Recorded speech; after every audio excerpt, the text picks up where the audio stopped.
Carta de Paulo aos Romanos, o capítulo de número 5. Nós vamos ler duas citações hoje. Paulo aos Romanos 5. E logo após, pode deixar aberto aí, primeira epístola de Paulo aos Coríntios, capítulo de número 11, versículo de número 28 e 29. Quem já localizou aí? Aos Romanos 5, nós vamos ler a partir do versículo 6. Coloque-te em pé, em reverência à palavra do Senhor. Aleluia. Como é bom estar na casa do Senhor, como é agradável fazer parte da família de Jesus. Família de Jesus só tem gente bonita, é ou não é? É mesmo, não é? Olha isso, olha, eu gosto de gente assim, ó. É mesmo. Glória a Deus. Olha para a pessoa do seu lado aí, vê que tem um crente bonito do seu lado. Fala para ela, como é precioso estar com você hoje aqui. Fala para ela, que bom que você está aqui. Poxa, o meu dia é mais feliz quando eu te vejo. Oh, maravilha, que bênção é fazer parte do corpo de Jesus. Romanos capítulo 5, versículo 6 em diante, diz assim: porque Cristo, quando nós ainda éramos fracos, morreu a seu tempo pelos ímpios. Dificilmente alguém morreria por um justo, pois poderá ser que pelo bom alguém se anime a morrer. Mas Deus prova o seu próprio amor para conosco, pelo fato de ter Cristo morrido por nós, sendo nós ainda pecadores. Logo, muito mais agora, sendo justificados pelo seu sangue, seremos por ele salvos da ira. Porque se nós, quando inimigos, fomos reconciliados com Deus, mediante a morte do seu Filho, muito mais, estando já reconciliados, seremos salvos pela sua vida. Aleluia. Agora vai lá, na primeira epístola de Paulo aos Coríntios, capítulo de número 11, e nós vamos ler o versículo de número 28 e o versículo de número 29. O texto diz: examine-se, pois, o homem a si mesmo, e assim coma do pão e beba do cálice, pois quem come e bebe sem discernir o corpo, come e bebe juízo para si. Espírito Santo, entregamos a Ti esta hora e clamamos, fale de maneira sobrenatural ao coração de cada um aqui. O Senhor tem toda a autonomia para se utilizar desse tempo e falar aos nossos corações. Nós estamos aqui, Senhor, e nos rendemos à sua palavra, à sua vontade. Fale conosco, nos ensine, nos instrua e promova mudança pelo poder da sua palavra em cada um de nós aqui hoje, para que a glória seja tua para sempre, em nome do Senhor Jesus. Pode sentar, fique à vontade. O texto em que lemos aos Romanos, é dele que vou tirar o tema da nossa ministração de hoje. E o tema é uma questão, é uma pergunta para você, para nós meditarmos sobre ela. Você morreria por alguém? Você morreria por um amigo seu? Você morreria por um inimigo seu? esse texto deixa muito claro que quando Deus decidiu dar a vida de Jesus para morrer em meu e no seu lugar, nós éramos inimigos de Deus. Nós não olhávamos para Deus. Com isto, nós precisamos entender e ter muito claro que o amor de Deus por mim, o amor de Deus por você, independe do que você é. Porque quando Jesus morreu por nós, nós não olhávamos para Ele. Éramos pecadores e inimigos de Deus. Mesmo assim, o Senhor Deus deu a vida de Jesus, o seu primogênito, para morrer por nós. Então, para iniciar esse bate-papo entre nós hoje aqui, eu preciso que você tenha muito claro isto na sua mente. Deus me ama, independe do que eu faço, porque Jesus morreu na cruz do Calvário por mim, eu sendo pecador. Jesus morreu na cruz do Calvário por mim, quando eu sequer olhava para Ele. Jesus morreu na cruz do Calvário por mim, eu sendo seu inimigo. E Deus não levou em consideração isto. Deus sabia que eu e você não queríamos nada com Ele. Mesmo assim, Deus nos amou. Então eu preciso que você que está aqui essa noite, você que me ouve, entenda que não importa a situação que está a sua vida. Esta é uma máxima do Evangelho. Deus ama todo ser humano, independe de quem ele seja, independe do que ele faça, independe se é rico ou pobre, se é negro ou branco, independe do que ele é, Deus ama. Afirma isso para a pessoa do seu lado: Deus te ama. Ponto final. Amém ou não? Glória a Deus. Mas esse amor foi maculado, não de Deus para conosco, mas de nós para com Deus. E o que é que manchou esse amor, pastor? O que manchou esse amor foi o pior mal que existe no mundo. Alguém pode pensar que o pior mal que existe no mundo é Satanás. Eu preciso te dizer, não é. Alguém pode pensar que o pior mal que existe no mundo é a morte, e eu preciso te dizer que também não é. O pior mal que existe nesse mundo se chama pecado.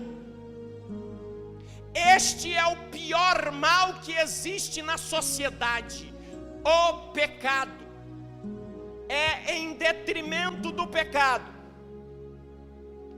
que a morte vai passar a, digamos, é um paradoxo, viver.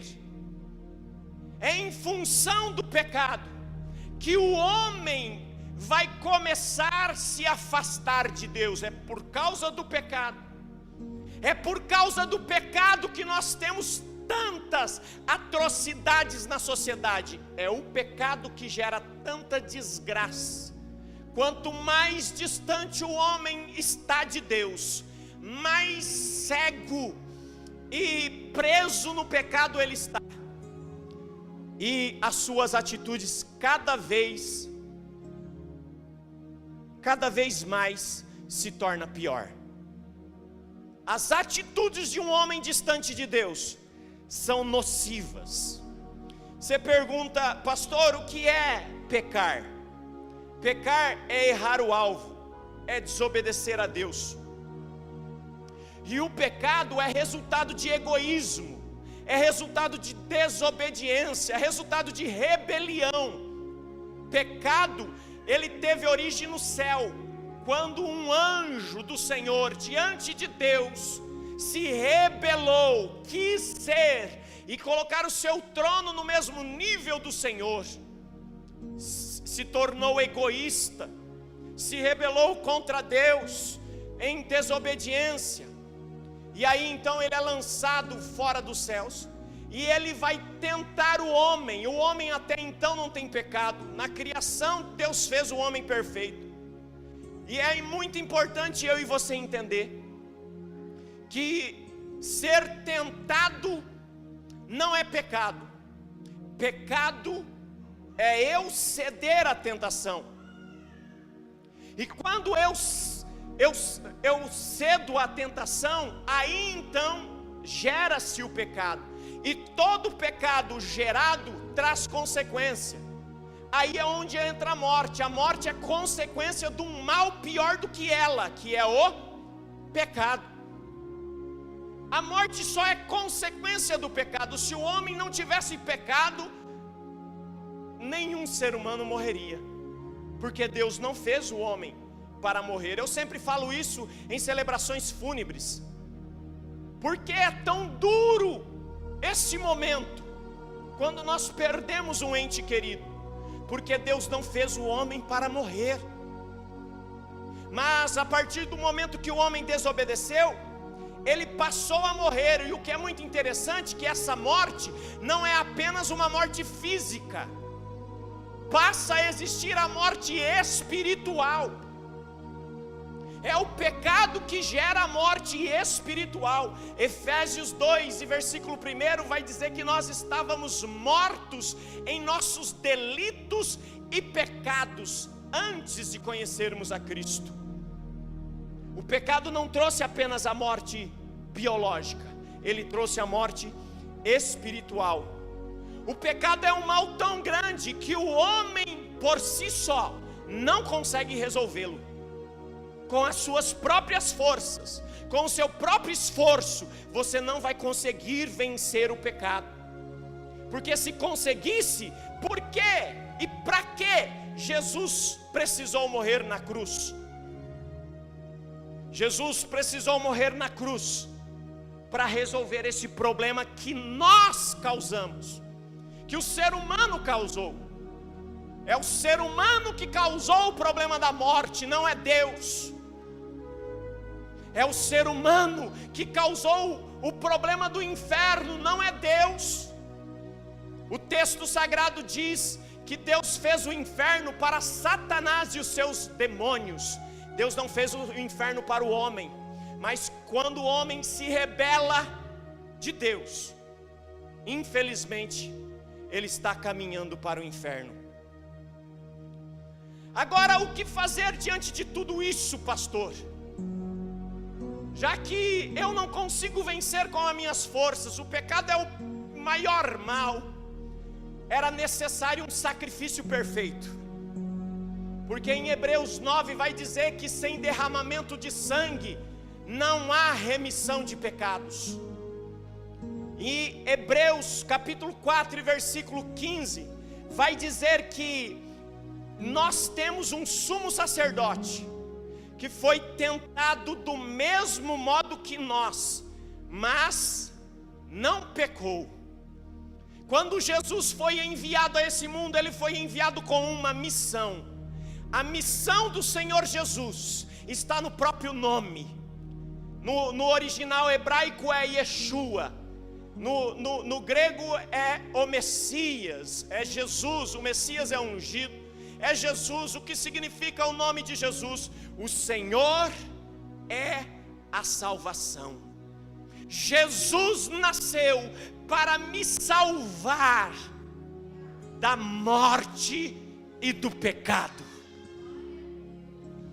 Jesus veio com uma missão para me salvar disto. Preste atenção, não foi Pilatos que matou Jesus, não foi o Império Romano que matou Jesus, não foram os fariseus e nem os religiosos que mataram Jesus. Eu quero que você abra aí a sua Bíblia, no texto de Isaías, capítulo de número 53, aqui vai estar relatado Quem matou Jesus? Não foi Pilatos, não foi o Império Romano, não foram os religiosos, não. Estava traçado na eternidade esse plano por Deus. Isaías, capítulo de número 53, versículos 5 e 6 diz: mas ele foi transpassado pelas nossas transgressões e moído pelas nossas iniquidades. O castigo que nos traz a paz estava sobre ele, e pelas suas pisaduras fomos sarados. Todos nós andávamos desgarrados como ovelhas, cada um se desviava pelo caminho, mas o Senhor fez cair sobre ele a iniquidade de todos nós. Jesus foi morto por causa dos meus pecados. Foram os meus pecados que mataram Jesus. Foram os seus pecados que mataram Jesus. Mas por que, pastor? Deixa eu te explicar. Na velha aliança, lá no Gênesis, desde o Gênesis, quando o homem pecou, Adão e Eva resolveram desobedecer a Deus, e com essa desobediência, eles se afastaram de Deus. O que é muito interessante é que Paulo, escrevendo aos Romanos, vai dizer que nada pode nos separar do amor de Deus. Mas Isaías 59, versículo 2, vai dizer que o pecado me separa de Deus. Onde está a diferença? A diferença está que o amor de Deus alcança todo ser humano. Agora, quando o homem peca, é inevitável que ele não se afaste de Deus. O pecado afasta o homem de Deus. Por isso, a Bíblia sempre vai tratar o pecado de maneira incisiva. Ela vai dizer: abandone o pecado. Aquele que pecava, não peque mais. O que roubava, não roube mais. O que adulterava, não adultere mais. O que mentia, não minta mais. Porque o pecado gera morte. O pecado me afasta de Deus. O pecado não consegue fazer com que Deus deixe de me amar. É o que Paulo está ensinando aos Romanos. Nada pode me separar do amor de Deus. Agora, da pessoa de Deus, o pecado tem esse poder. Tamanho o dano que o pecado pode fazer. Então, meu querido, em alguma situação, você vai precisar resistir firmemente o pecado. Não ceda.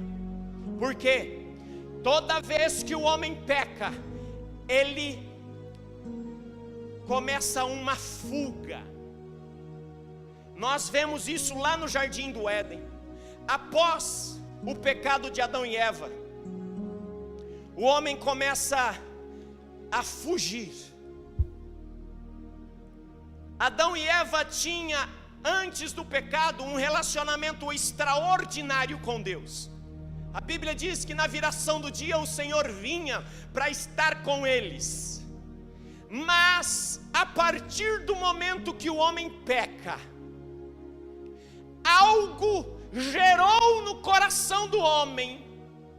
E a palavra de Adão para Deus é: eu tive medo.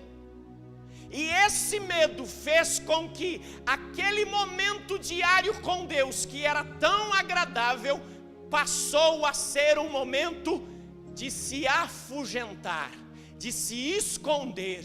Essa foi a colocação de Adão para Deus.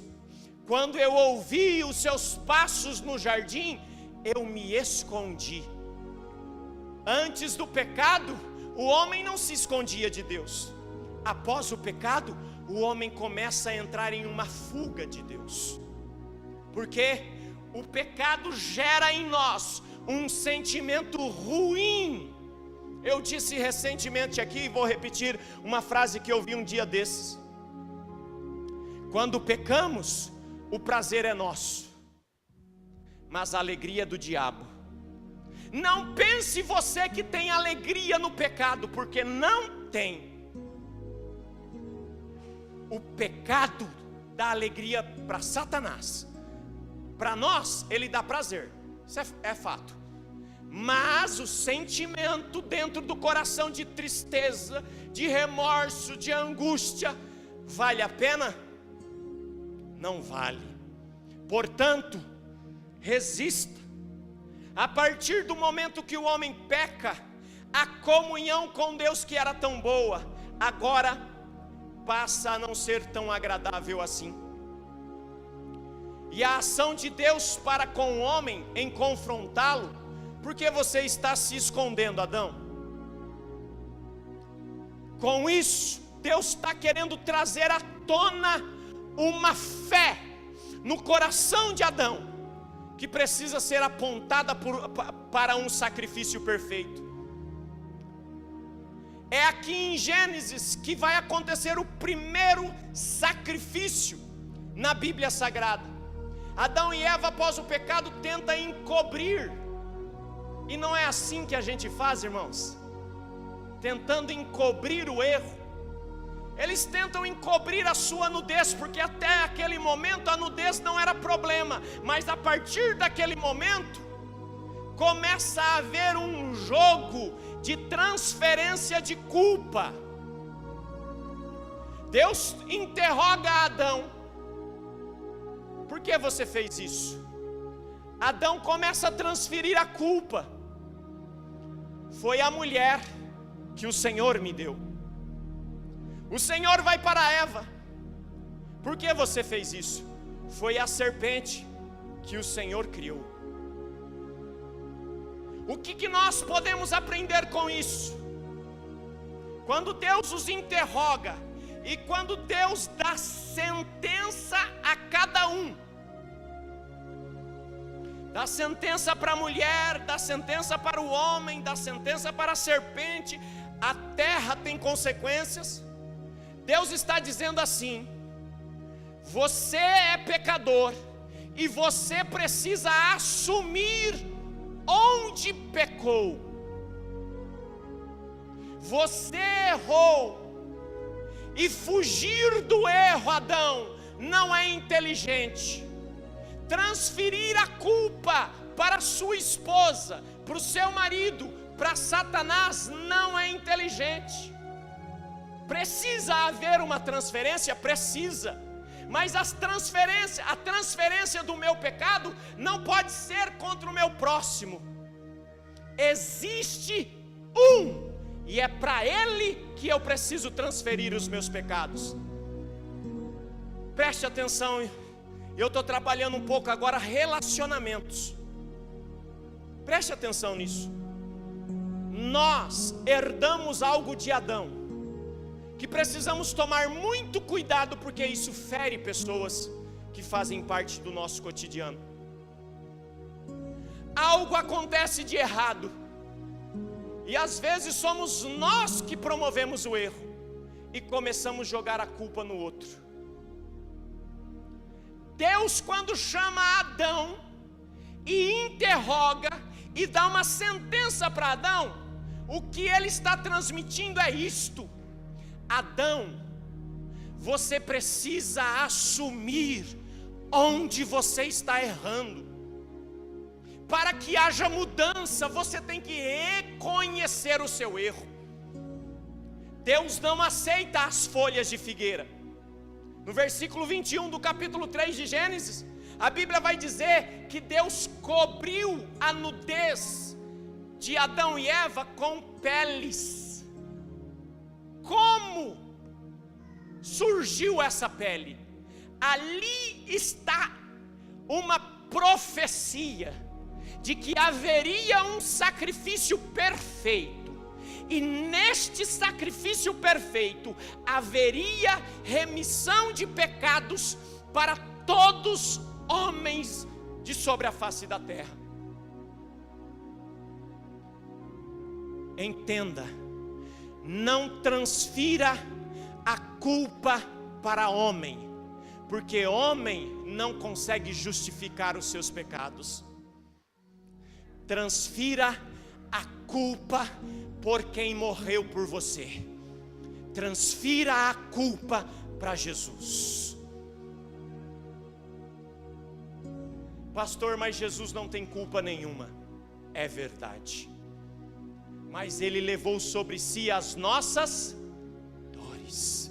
Ele levou sobre si as nossas enfermidades. O castigo que estava sobre Ele nos trouxe a paz. Jesus te ama tanto, mas tanto, que Ele se dispôs a assumir os seus erros, para que você seja perdoado.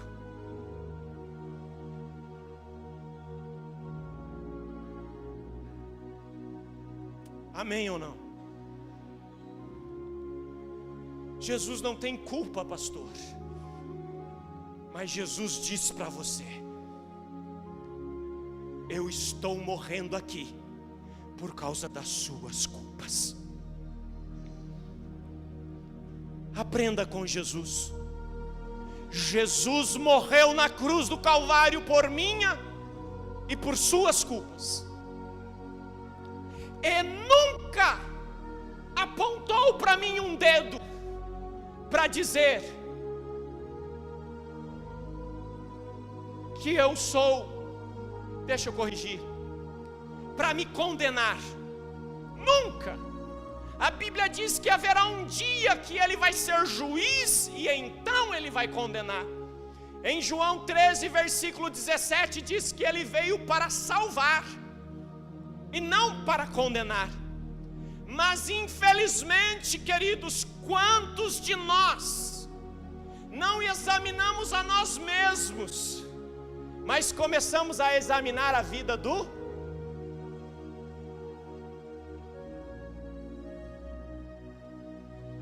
E deixa eu te dizer, juiz da vida do seu irmão, sabe quem é? Jesus. E ai de quem querer ser juiz do servo alheio, né? Essa noite eu quero te convidar a uma reflexão no interior de si mesmo. Comece a olhar as suas falhas.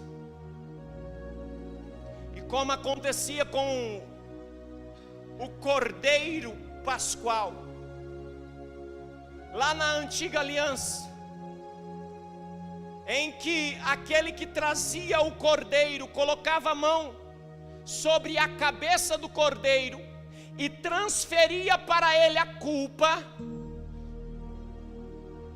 Eu te recomendo que nessa noite você, assim como João Batista, erga os seus olhos para o alto e diga: eis o Cordeiro de Deus que tira o pecado do mundo. E transfira para a cruz de Jesus os seus pecados. Jesus não merece, pastor, é verdade, mas o sacrifício dele foi para isto, para que você, para que eu fôssemos salvos. Você e eu estávamos mortos espiritualmente falando, mas o Senhor Deus decidiu entregar a vida de Jesus para que eu e você tivesse vida, para que eu e você vivesse. O grande se fez pequeno para que os pequenos se fizessem grande. Jesus te ama tanto, mas hoje Ele está te convidando a uma reflexão no interior de si mesmo. Pare de transferir a culpa para pessoas.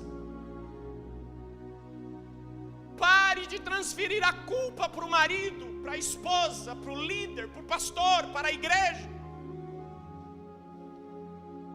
Transfira para Jesus, porque o pastor, a igreja, o líder não consegue purificar os seus pecados, mas o sangue de Jesus foi derramado na cruz do Calvário para que você, para que eu não tivéssemos mais pecado, porque Ele levou sobre si as nossas iniquidades.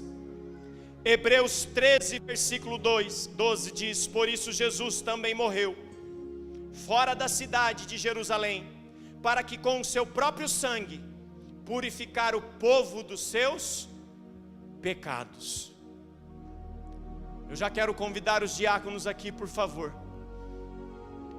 E eu quero te dizer: Deus te ama, mas entenda uma coisa. Alguém diz: eu creio em Deus, pastor, isso é suficiente? Não. E eu vou te explicar isso aqui, para terminar a ministração.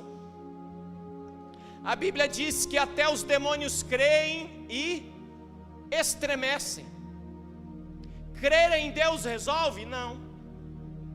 Porque se resolvesse, os demônios tinham salvação, não é? Qual que é a questão? Deixa eu te explicar aqui. Você tem que crer em Deus? Sim. Mas a sua crença precisa ser uma crença correta. Não é apenas crer, pura e simplesmente. Você precisa crer no sacrifício da cruz do Calvário. Que aquilo que Jesus fez na cruz, Ele estava tomando o seu lugar. Ou seja, eu preciso crer em Jesus como um sacrifício substitutivo. Jesus me substituiu, Jesus tomou o meu lugar, porque então tenho remissão de pecados. Porque somos melhores do que outros? Alguém não entende isso, eu estou esclarecendo aqui isso. Muitas pessoas não entendem isso. Mas os crentes, os cristãos são melhores do que outros? Não. A questão do verdadeiro cristianismo é que o cristão não confia nas suas forças. O cristão confia no sacrifício da cruz. Ele olha para o sacrifício da cruz, e na cruz ele vê um homem puro, santo, limpo, mas que se tornou pecado em seu lugar. Jesus morreu na cruz para que eu fosse limpo dos meus pecados. Esta é a maneira de crer. Eu creio em Jesus, no sacrifício de Jesus, na cruz do Calvário, que Ele morreu em meu lugar. Ele morreu, tomou os meus pecados, tomou as minhas enfermidades, as minhas dores, e o sacrifício dele me sara, o sacrifício dele me limpa, o sacrifício dele me cura. Porque tenho certeza da salvação, porque eu não acredito na minha bondade, mas eu acredito na bondade de Jesus. O texto que lemos em Romanos vai dizer que Deus nos amou ainda sendo seus inimigos, quanto mais agora que somos seus amigos. Será que não haverá maior salvação? Agora que você rendeu a sua vida ao senhorio de Jesus, será que Ele não continua tendo misericórdia, amor eterno, bondade eterna? Deixa eu te dizer, talvez o pecado está te apontando, o acusador da sua alma está te apontando, mas eu quero pedir que você fique de pé agora. E se você ainda não fez a transferência de culpa, talvez você transferiu ou tem transferido para a sociedade, para o seu cônjuge, para os seus filhos, enfim, talvez você está achando um bode expiatório, mas que não é o Cordeiro de Deus. Agora nós vamos orar, e você vai fazer a transferência correta. Você vai colocar aos pés da cruz. Você vai olhar para Jesus e o seu sacrifício, e vai dizer: por suas pisaduras eu sou sarado.